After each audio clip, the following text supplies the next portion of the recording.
Serenbe is a place where people live, work, learn, and play in celebration of life's beauty. And we're here to share the stories that connect residents and guests to each other and to nature. This is Serenbe Stories.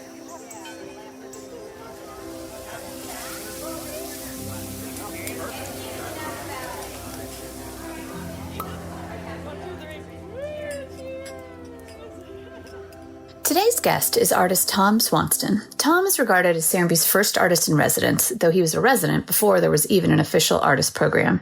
In fact, Tom was an integral figure in creating AIR Serenbe, which is the artist residency division of our Serenbe Institute.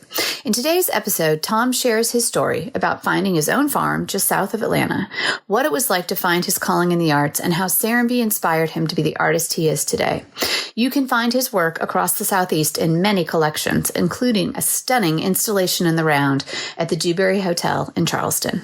But first, Serenbe Stories is brought to you by the Inn at Serenbe. The Inn is nestled in the rolling countryside of bucolic Serenbe, where guests can walk on the 15 miles of trails through preserved forest land, the wildflower meadow, and the animal village. You can relax by the pool, hot tub, or in rocking chairs on the wraparound porch. Play on the croquet lawn, swings, and in-ground trampolines. Connect with nature and each other, all while staying in luxurious rooms on the inn grounds or within the community of Serenbe. Book your stay today at serenbeinn.com. All right. Well, I want to welcome everybody back to Serenbe Stories. Thank you all for listening. And of course, Steve Nygren is back with us. Hello, Monica. And we have Tom Swanston, who is an artist, who is also here. Hi, Tom. How are you? Good. I'm doing well. Tom Swanston has been an artist for a number of years. Studied in New York. It looked like London for a little bit. You were at Parsons. Somehow made your way down to Atlanta. We're going to find out about that today. And has been in the community for really since the beginning and really integral to all of the arts that are here, but most especially the Artist in Residence program. Tom and his wife, Gail, have also just opened a studio space in Chattahoochee Hills, just up the road from Serenbe. So I want to hear all about these things today. So welcome to both of you. Thank you, Monica. Looking forward to reminiscing. One of the things that we ask people is, how did you first find out about Serenbe? Or maybe a better question, since I think you've known Steve before Serenbe, is how did you first meet Steve?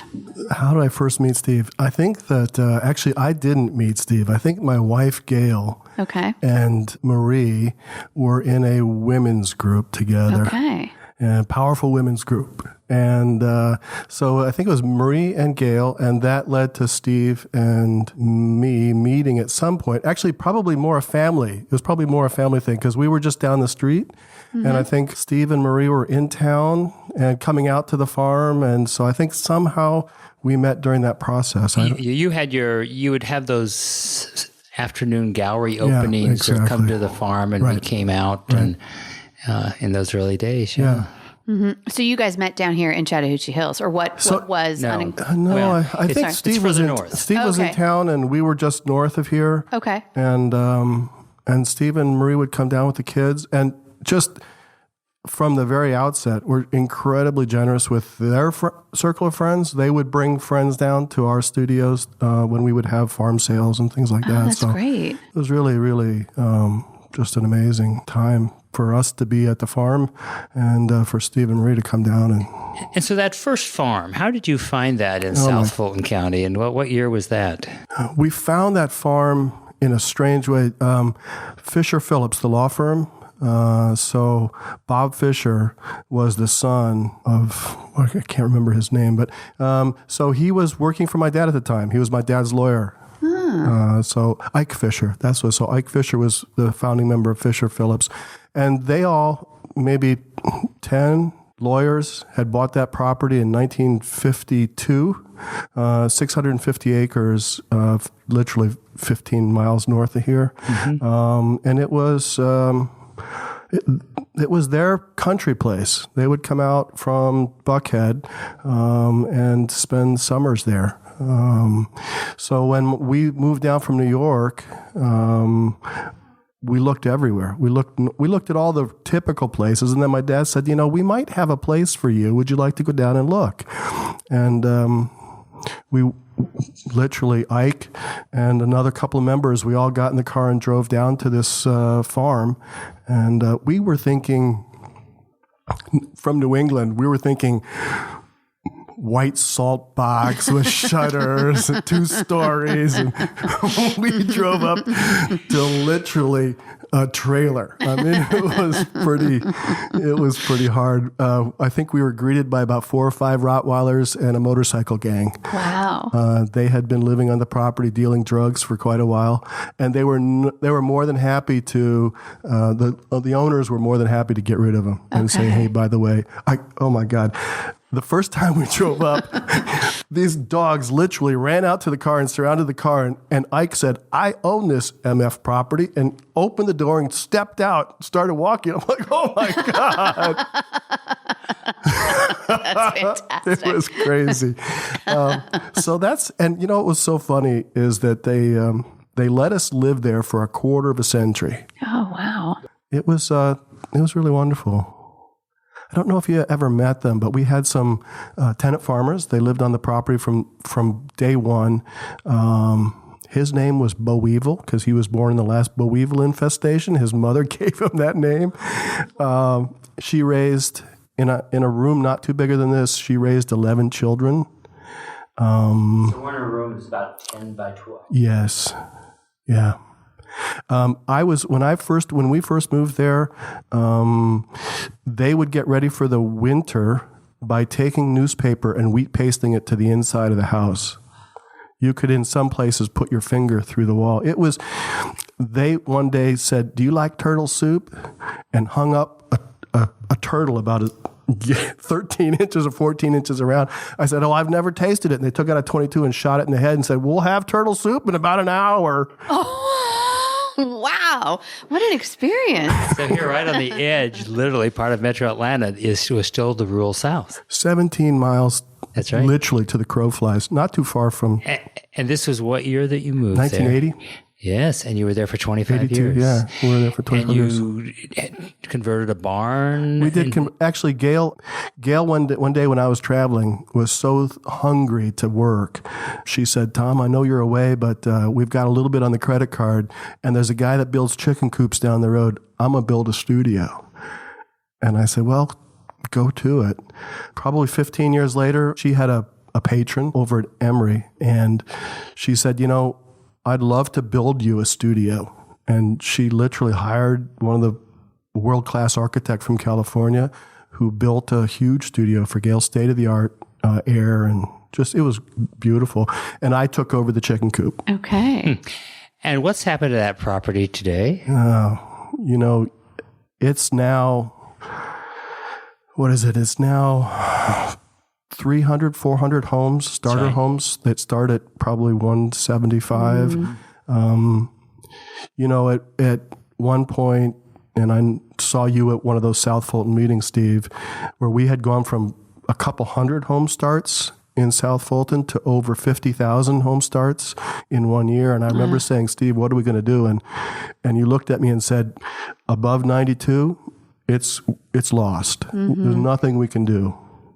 So for those who, to help you with the geography here, Tom's talking about an area that's about 14, 15 miles north of us, actually closer to Atlanta than we are here at the Chattahoochee Hill Country in Serenbe. And this is a period of time in the 80s that everything south was pretty rural still. Still very rural. From Tom's stories, you can understand. And over less than a decade, it converted to traditional tract subdivision homes. Yeah. And this is why we knew we had to put a stake in the ground, because that was going to continue just moving south. Yeah, you know, one of the most exciting things for me at the time was because most of our neighbors were 200 to 300 acre farmers. They were raising cattle or hogs and, you know, corn and sorghum, maybe a cash crop, watermelons or something. When you started that Chattahoochee Hills doing those, I don't know, holding those charrettes, I guess, for people in the area, and those farmers were showing up too, not only people in suits, but those farmers, because they kind of saw what was happening and what they wanted to keep and what they needed to keep to kind of enjoy their lifestyle. That was really exciting because, to your point, it was kind of when you could buy an acre for $2,500, and some of the developers were starting to focus on the south side, then some of the home pressure was coming. You could just kind of see what was going to happen. You just looked around the corner and saw 50,000 home starts wasn't that far away. And that's what happened. You can look at maps now of what happened there in a period from 2000 to 2007. Almost every square mile was entitled. Right. Yeah. That's incredible. And so after your 25 years there, did you move up to Atlanta, or was that about when Serenbe was coming online? We kind of knew in about 2000, 2002, 2003 that we were going to have to make a choice. The land prices were rising. We could see what was happening with the home starts. And we actually, Gail and I sat down and started looking around. We'd kept an apartment in New York for a long time. We thought about moving back to New York. We started that process of where are we going to go next? And one of those places that we really were drawn to was New Mexico. And so we were out in, I think it was 2003, 2004, somewhere in there. We're out in Albuquerque, a little place in Placitas.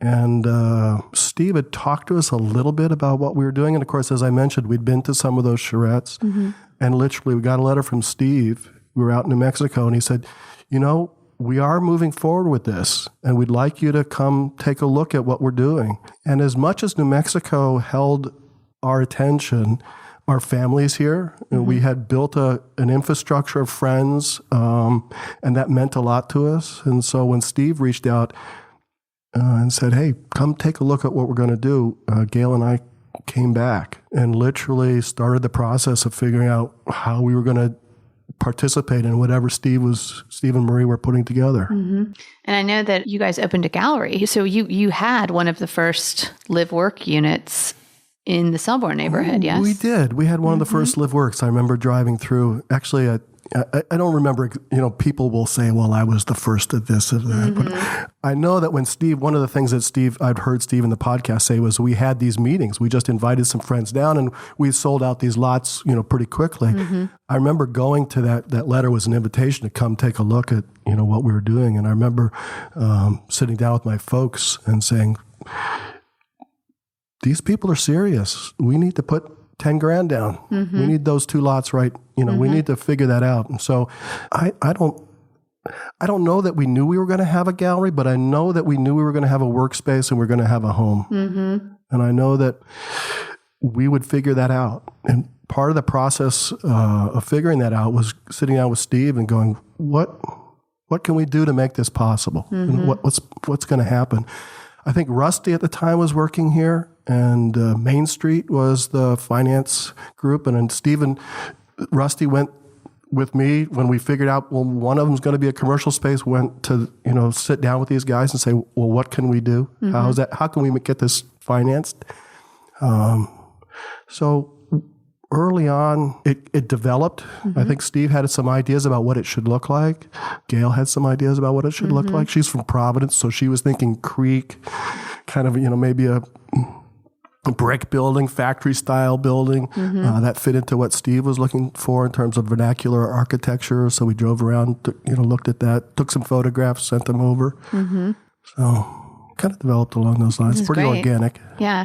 Well, and I know that sometimes we'll refer to you as our very first artist in residence in sort of a half tongue-in-cheek because, we have a residency program, but you really were, you and Gail, if you will, as true residents. Yeah, that was here. True. And I think that that's such a cool, sort of thought. And you were very integral on the board of the Institute in the beginning, and then really founded the residency, the actual artist residency program that we have here. Yeah, it grew out of what's called the Serenbe Visual Arts Committee, which was kind of the umbrella for anything arts. Anything if you wanted it was to do. arts, they would kind of point at Tom and go, "Oh, he could go talk to Tom. Go talk to Tom."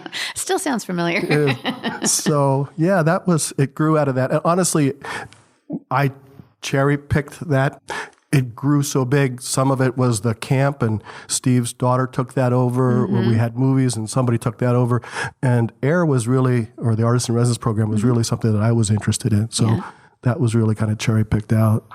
So I want to step back and find out, how did you become an artist? And like, what was your background? I mean, I know you went to some wonderful schools. Is it something that you knew that you wanted to do and be in New York originally? Early on that I wanted to, but, and had always done drawings in the margins and drew covers for yearbooks and did all that kind of stuff. But my folks weren't particularly interested in funding that. So when it came time to go to school and kind of refine that process, they were like, I said, I want to go to Philadelphia College of Art. And they said, no, that's not going to happen. How about we go to a liberal arts school with a strong arts background, and then you could decide from there. That's nice, yeah. And so I did that. And, I never really decided to become an artist, a visual artist. I've had people in my life who've kind of funneled me along. And one of those people, like many, was a teacher who said, you have some talent, let's pursue this. That's great. And so that's really how I kind of made it through undergraduate school. Well, and Tom, I know you had various styles in the days I knew you, and now the cranes have really defined you. They have. And how'd that happen? Tell us. So starting at the farm, those cranes for some reason started coming over our house. So even though I was pursuing a more kind of abstract art process, they came over the house, and that kind of rhythm infected me in some way strange. We were off the river, so there was a natural grade up to our home, and so these cranes kettle over our home. They stop for a moment and they rise on a thermal to get ready to go off into another distance. And so coming out of Florida, going up to Wisconsin, this is the Eastern Flyway. They still come directly over us. Came over the farm. They came over here. I was just down the street maybe 2 weeks ago, and they're coming right over Serenbe. So when I moved to Serenbe, it was really a shedding of kind of skin for me. I knew that I wanted to do something different. We were in a new place, and I wanted to pursue both technically and kind of conceptually something new. So about a year after moving to Serenbe, kind of embraced not only new materials, but a new subject matter. And that was a part of it. I had made my way through graduate school with a little Jewish guy named Herbert Benevy as a frame shop gilder. He'd shown me that process. And so for me, I could bring gilding back in. I could bring some of the natural world that was abstractly interesting to me in terms of pattern, and also be able to use it as a language so that I didn't have to think about it all the time. So Serenbe really was an opportunity for me to kind of step back, look, and integrate a lot more of who I was, if that makes sense, personally. And I didn't know, it's funny, Steve, sometimes you have a vision and you have a feeling that people will catch on to it. I had no idea. I just kind of started working that way, and then you actually responded. You and Marie responded favorably to it. There's one out, it was fun to see out in the front lobby. I didn't realize at the time how much that kind of archetypal form resonates with people all over the world. And literally, it's, now it's everywhere from Istanbul to, Hong Kong. It's just everywhere. To a complete Swanston room at the Dewberry Hotel. A complete Swanston room at the Dewberry Hotel. How many panels are in there? Tell us about that. I think it was about 27 panels. Wow. I had done some work for John before, and so he had really embraced that as a theme. And so when he had that renovation in Charleston, we sat down with Homestead, I believe. Workstead. Same folks that did the cottages here for AIR. And initially it was going to be a green room. Yes, things changed a little bit. It was going to be a green room, and it migrated over time to be a gilded room with about 27 panels, curved corners, and literally a migration that goes 360 around the room. It was a lot of fun to do. And what was really exciting about it is that when people come into the space, it's their selfie room. It's where people migrate in the hotel to take a photograph, whether they're getting married or getting drinks and getting married or whatever it happens to be. And it's really some people who have come. I'm excited because sometimes people come to the room and then go, well, this could be at home. why couldn't I have one of these at home? So I've done a number of private residences along the same way, which has really been just fantastic. Had, again, no idea the application would reach that far. Right. Well, you've executed the images just beautifully. It really brings them to life, but in an emotional way that resonates. Yeah, what's really fun about that room too is that it's a room that you literally walk through, and so as you walk through, they migrate with you because of the light change. So there are very few opportunities for that to really happen, for people to be immersed in it. Right. And your wife, Gail, is an incredible artist in her own right. Yeah, she is. Did you guys meet in New York? We met at Parsons, yeah. Okay. She'd come up from the Maryland Institute College of Art, and she was, again, one of the first year. So this is the first year for the MFA program. We're early adopters, and obviously being here at Serenbe kind of tracks along that way. Yeah. So we were early adopters. She also had a mentor in school, Raoul Middleman, and he had close ties to the Paul Reska, who was the director of the program at the time. And so she got in, and tough program. 25 people got in. I think 12, maybe 11 matriculated. Oh, wow. And so then you guys came down here. We did come down here. Yeah. We came down here because I had been doing a little art consulting, and we knew that Atlanta was a much better city. We could see ourselves expanding. At the time we were in Baltimore, Washington. We just didn't see that happening. So Gail was teaching at MICA. She got a teaching job. And we said, we think we could probably do a lot better if we moved down south. So we moved down. And we started a company. We actually moved into downtown Atlanta. If you were to go to we thought we were going to change downtown Atlanta. I don't know why we thought that, but we thought we would. I like it's ambitious. I like it. Well, there was Club Rio with Michael Krongold was right downtown, and we were around the corner, and Wayne Klein was Rolling Stone Press, and he was right around the Master Tamarind Printer. And so we were right downtown. Of course, there were also 7 plasma and blood banks right around the corner as well. So if you were to go to the epicenter of Centennial Park, that's where our gallery would be now. Wow. Okay. So now it's Centennial Park. Centennial Park. But you guys had a place I want to say at Krog Street for a while. Not Krog Street. At King Plow. Yeah, King Plow. You're like, oh yeah. Yeah, so we've been at King Plow for quite a while.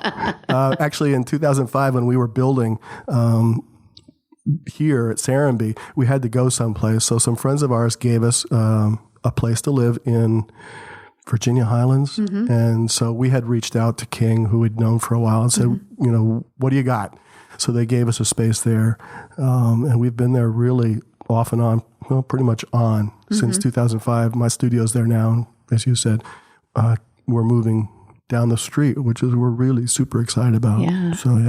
So tell us a little bit more about the residency program, because it was I think the first institute actual program, or they call them divisions now, maybe. And so how did it start out, and who was the first artist? Who was the first artist? Do you remember? I don't remember. I think, for the most part, we started with people we knew, right? I think Serenbe has always been about friends, friendship, and who do you know, and who would you like to see more of? And, I think Steve and Maria has almost from the day one have been strategic about inviting specific kinds of people into the neighborhood. Like, we would like to see a fireman, we'd like to see an artist, we'd like to see a lawyer, right? So I think that's what we did with AIR. I think we had the gallery space, and we started inviting people to come. I can't remember. It's been a long time. No. I remember our first sculpture installation. I do with Levy. Yes. Yeah, that was under the Visual Artist Committee. So that we just did about everything with that. That was a wonderful installation. I'm not sure it ever really functioned properly. I remember Kathy came out and was going to review it, and it didn't quite work. I don't know what. It was beautiful, though. I mean, it was. Well, tell me what it looked like. It's not still here, is it? No. Okay. It would be. At the time, it was at the crossroads. It was in that big field that was there, and it was a huge 20-foot polished silver dish, if you can imagine, with seating and what else was in it? It reflected your sound.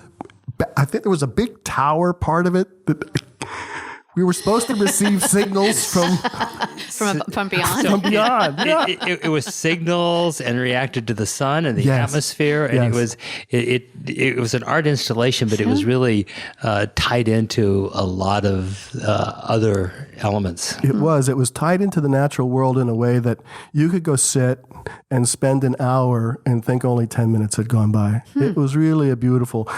Physically, it was beautiful. And it had that crazy tower. Now that you mentioned, I forgot all about that. I'll have to find out if we have pictures of that anywhere. And then we also had, has to be. No, I think I actually, because we sent the card out. I think we sent the card out. We also, I think I've heard people talk about the painting. That's right. Swan. What is it? The flower and the, it's the mural on the side of the wine shop. Yes, exactly. So there was a lot. So that's the funny thing about it. It was so organic, and the ideas were, well, what can we do now? Right. It was not particularly structured. Yeah. That was a Sean Lake. That's exactly right. Yeah, that's exactly right. He was the painter here, and Tom says we've got our artist in residence wants a building to paint on, wants a whole building to paint on, and so we decided, here's a building with a facade. Okay. And I remember that at the time we would say, this was going to cost $15,000. Oh, this is going to cost $7,000. This is going to cost whatever. They're like, okay, well, maybe, okay, can we get it, here? We can do that. Can we pay $200 for the paint? Call it a day. No, there's some good budgets there. I think Sean was, like 15, 20 grand or something like that. It was not. That's serious. It was some serious money. I don't know about the Levy installation, but I'm pretty sure he got some. I think it was like $5,000, $7,500, something like that. Significant, yeah. It was not. No, so early on, the artist residence program was kind of a little bit more nebulous. We invite some friends to come. It wasn't really until, and I don't remember the exact time. I know that Shelton and Steve, you were sitting there, and I think John was there, and I had spoken with a couple of other people. Janice Spartan was one of them, right? So Janice, and there was one other person I can't remember right off the top, but we sat down and tried to figure out what a real structure to a residency program was going to be. And at the time, I'd also signed up to be there's a kind of an organizational body, national body for residency programs, and I had been on that board for a year or so. So I kind of had a picture of where I wanted to see it now that it could be formalized. And I can remember going to Steve and to Shelton and saying, hey, look, this is what we'd like to do. What do you guys think? Right. They were like, sounds great. Go do it. Sounds familiar. Go to the chair. Yeah, exactly. You're in charge. You're in charge. Get back to us. And so that happened. I think Janice and I started knocking on doors, and you were one of them. I was. I was one of them. Which was, amazing because everybody said yes. Yeah. And we had literally a working board of probably 12 to 15 people who would, tie their shoes in the morning, go out and get the work done. Yeah. And we literally went from a budget of about $1,000 to, I think last year it topped out at $275 or $300, something like that. With an executive director and everything. Oh my gosh. No longer a working board. No, they still work hard. I'm not going to say that. They still do work hard. They do a lot of good work, but it's it migrated to a more of a organizational, which is great. Does. We've got Darren Wang now, who is just unbelievable. Michael Bettis, and those two guys really knock it out. We've got they just announced their 2020 Focus Fellowships.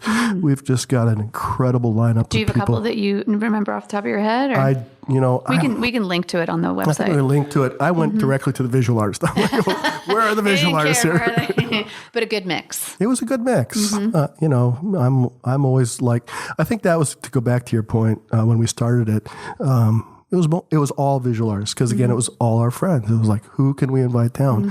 So it was all visual artists. I like that it's broadened a little bit, but I'd like to see more visual artists. Yeah. And Tom's the one, because as this program started emerging, we were borrowing people's guest rooms, carriage houses, and needed more. And Tom's the one who kept pushing me. We need land. Mm-hmm. we need to take this more. Right. And that artists didn't want to live under a design review board, and if we want a purple banana house, we should be able to put that somewhere. And I don't think those were your exact words, but that's what I heard. And, purple banana house. I know, I'm working through that picture. And that, yeah. I think it was, artists are going to maybe work outside and they're going to have these wild things. And so that was really when we were looking at this land that we wanted to sort of protect because it was the view shed, but we couldn't have it all. That was the emergence of what we think of today as the art farm. Mm-hmm. That's right. And then as we started looking for cottages, Tom's the one who pursued Rural Studio. Yeah. And tell us about that pursuit and how you brought that all about. Steve, we had been looking to work with Rural Studio for a long time. I mean, I don't think anybody who grew up in the South looking at architecture didn't think about what Sam was doing. So I thought it would be great on our old farm. Like, let's work with Rural Studio on this would be beautiful. We can have them come out. And of course, that was pie in the sky. But coming back to it 10 years later, I didn't realize that I had read a couple of articles about the 20K house and realized that we might be able to fit into the other category, and that we might be able to work with Rural Studio. And so I reached out to the person who was in charge of the 20K house and said, let's talk. And they had, luck is so much of what happens. They had been looking for an organization to partner with, and Rusty had been down to Serenbe a number of times before and really liked what was going on. So when the 20K house person was no longer there, but when she got together with Rusty and said, I've been talking to Serenbe Artist Residence Program, and I think we have a place there. I think Rusty reached back out to Steve and said, let's get a memorandum. Let's get on the board here for at least a house, 2, maybe 3. And quite honestly, when we complete a project, it goes to a client and we never know what happens to it. And this would be the perfect opportunity to be a fly on the wall and kind of track what difference does it make if it's a 12-foot overhang or a 3-foot overhang or no overhang in terms of energy consumption. Let's kind of get in on this and figure out how do the students' decisions really affect what's going on. And so I think it was probably about a year. It took about a year to figure all that out, and now we've got 2 beautiful little studios. And it was the first and possibly the only partnership outside the university system that they've ever done. That's correct. And I think I remember Rusty saying that they actually had to get an agreement from the Alabama legislature because it was over state lines, so there was state money that went to that. So it was amazing that we pulled that together at that time. Yeah, it was. And I think it was honestly amazing that we actually, again, I'm stepping back. I just made the introduction, right? I kind of pursued it, and said, this, you got to keep thinking about us. We're right there. But once it kind of moved away from me, I have absolutely no idea how it got funded. Right? I've got absolutely no idea how it got Steve built. And I can tell you. I know that Steve said, well, maybe this is a good idea. Let's see how we could make this happen. But beyond that, the story is someone else's. I have no idea. Yeah. Well, it's a great story, and I'm glad you brought it up because it's where the art's funding the arts. And we've had one major filmed here with the movie industry, and that was Insurgent. Divergent, right? Divergent. Wait. Insurgent. Which was it? You're correct. You're correct. Insurgent. You're right. Mm-hmm. Do I need to say that again, or you got it? No, you're good. Okay, good. We got it. And so we had a location fee, and we took that location fee, and that's how we built out the art farm. Well, and we also took the first 2 years of the Atlanta Homes and Lifestyles show house. That's right. The funds from that was like started another $30,000 or $35,000. That's right, Monica. So that was. Then I think the Institute also came in with the third. Put money. That's right. So it was all those various entities that helped. So it was really exciting. Now that you mention it, that does click in the back of my head. It's a really exciting way to have done it. Absolutely. It was just all of the arts, funding the arts. It's incredible. Which is a great story in itself. And, it's interesting, too, because I think what we talk about now with Rural Studios, the 20K house, is more of a brand per se. So I know that it started out with 5 homes. What can we build? These women have X number of dollars from their Social Security. This is what their mortgage would pay for support. And that was a $20,000 home. I'm pretty sure that our homes didn't cost $20K. Well, that was part of the big test. Right. And I believe that each team at the university, they funded them $20,000. Right. But of course, for the students it's all free to labor. stand up a house, there was free labor, there was a lot of donated things. That's right. And so one of the goals is they wanted to understand what it would really cost in a free market to do that. And it was quite a program. As you had mentioned, Tom, they thought they were going to be a fly on the wall and sort of watch this process. Right. And the first meeting where we were trying to get the houses permitted, they sat down at the table and rolled up their sleeves, and they realized that there was a good reason that they had to go through all this process to perfect the plans. Right. It was a great experience. And I remember when we cut the ribbon, I think a few weeks later, Monica remembers we were the #1 trending story on Facebook worldwide. Yeah, I know, it was crazy. What? Yeah, we had incredible press, like Fast Company and Curbed, and just really a ton of interest because of it. And I think, part of it was the name, right? Can you build a house for $20K? Yes, of course. And so there was a lot of intrigue around that. But I think part of it was just the Rural Studio brand and Serenbe coming together. And they're great looking houses. And, they are. And I give tours to people a lot of times, and people see the house, they, oh my gosh, I didn't know that they were here. I remember those houses. Right. So they really were an image that stuck with people. Right. Well, to your point, early on, we did put people in basements and extra bedrooms. And so giving artists an opportunity to come from anywhere in the country and spend time in one of these fantastic studios really was a step up for us as an artist residence program. It just was an amazing opportunity to walk into our backyard. And for anybody who's followed Sam Maccabee and Rural Studios, the MacArthur Genius guy, you just kind of want to rub shoulders with those kinds of people and what they're doing. And so to have that in our backyard, it was just amazing. Yeah. Well, it was a testament to you making that happen, the tenaciousness. It was really exciting. Now that I hear the story, I've reheard this story, kind of more of a group effort to make it all kind of happen. But yeah.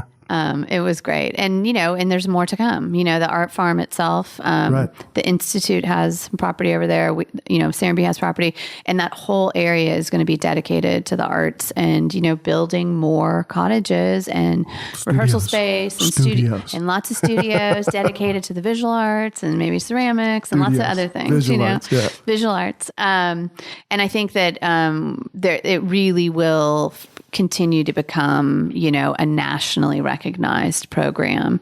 And the arts are, a huge part of what we're doing here. And I think it's exciting. I'd love to sort of end on your vision for the space that you're in now. And, the opportunity that we have with Chat Hills, I think is really exciting as well. I think it is. Hopefully we're going to put a stake in the ground at that location and invite people to come kind of replicate what we did here.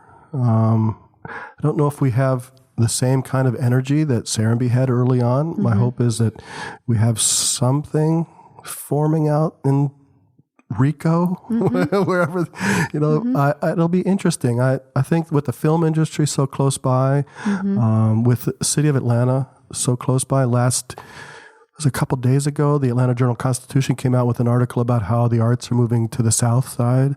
So I think that really there's an energy that's pushing this way. And as artists come out and look, there's a lot of home stock in Chattahoochee Hills, and there's potentially the opportunity to build more. So with film and visual arts and the movement, the opportunity to move into spaces, I think we're going to see a lot more, activity down here.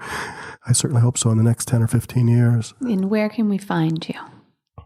Well, you mean like www.studioswan.com? That's exactly what I want. Yeah, so you can find us at www.studioswan.com. You can find us at Capitol View Studios. You can sign up for a newsletter. You can sign up for a newsletter. You can? No, you can't. Not yet. Well, I get a newsletter. You get an email. Okay, I get an email. You can definitely send us information, and we'll send you an email. Well, I get emails to come to your gallery shows, which I like. Absolutely. So. We'll include everybody. Wonderful. Well, we encourage everybody to sign up. And I want to thank you for sharing with us and talking about the arts at Serenbe. Thank you, Steve. And I think what you're doing for the Chat Hills, because Serenbe was the beginning of the city of Chat Hills, but we've always seen it as a bigger vision. And I think you taking art into one of the core communities from the 1800s that's right here a few miles from us is a really great step. And, thanks. And you and Gail were such an intricate part of when we started, that you had the faith, because when you first came out, this was a forest with stakes in the ground. Yes, it was. And that you actually opened a world-class gallery because with the great art. Thanks. And you lived here and you worked here. And so you and Gail really demonstrated what we were trying to bring about, and that we were serious about having artists here and professional artists. And so thank you for you and Gail having that courage, because that's what it took at those times to join us. So. You've been a key part of Serenbe and the development. Well, thanks. All right. Wouldn't have happened without the commitment that you and Marie made, so it goes both ways. Okay. All right. We'll put pictures up on the website of your work and how to connect with you. Thank you so much, you guys. Thanks.